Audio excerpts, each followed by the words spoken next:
Opera is an art form that traffics easily in mythology, but The Passenger, written in the late 1960s, after the passing of this unbelievable, horrendous, barbaric period of history, is the only piece of Holocaust art that, number one, was written by people who were there, and number two, tries not to depict the situation in a mythological way, as opera normally does, but tries to paint a sound landscape that has an emotional truth.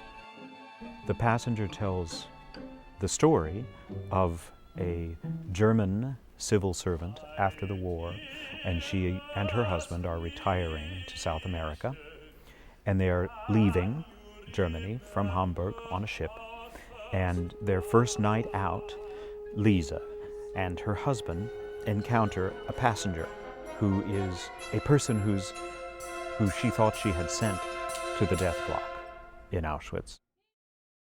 Sofia Posmic was a prisoner in Auschwitz for 3 years, and after she survived and became a journalist, about 10 years later began to digest this experience and to imagine what would happen if she was suddenly face to face with her SS overseer. And out of that thought, she wrote a radio play and a novel. Sami zachowywali się tak, jakby obóz dla nich nie istniał. A może przeczuwali, że to ich ostatnie widzenie? Those two things were then Ale cóż mnie mogło filmed by obchodzić te a famous sentymenty? Polish filmmaker, Munch, and that text was reproduced in a Russian magazine, and Shostakovich saw that text and brought it to the attention of Weinberg and a dramaturg at the Bolshoi Theatre called Medvedev, and he made it into an opera, and the opera was suppressed by the Soviet authorities for some 30 years and was finally premiered in Bregenz in 2010. I know what you are offering, but I do not accept. It's a great piece, it's a wonderful piece of music. And, you know, having lifted the lid on Weinberg, you suddenly look in and there's such a cornucopia of works sitting there.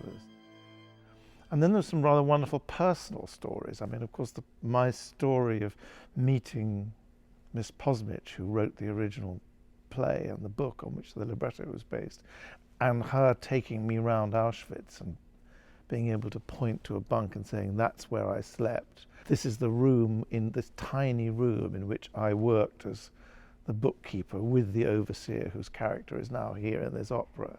So I kind of touched somehow the people in this opera quite closely. And then, of course, as I got to know the music, I realized also how very perceptive Weinberg had been in, I think, two ways. One is restraint, which is not the first word you usually use about an opera composer. You know, you kind of think that the business of opera is kind of piling on the emotional pressure and you know, getting it out there in a really grand, loud, engulfing kind of way. And it's the fact that Weinberg treats it with such quiet sensitivity and allows the story to speak for itself that is very intelligent. And also I think what he gets in doing that is this very frightening sense of timelessness, which is the sort of basic condition of prison life, really. As a magically beautiful, reflective piece of music. I mean, it's not protesting, it's not wearing its heart on its sleeve, it's just letting it sink in. Oh my goodness, we've arrived in Auschwitz, you know. I'm sitting in the theatre and here is Auschwitz.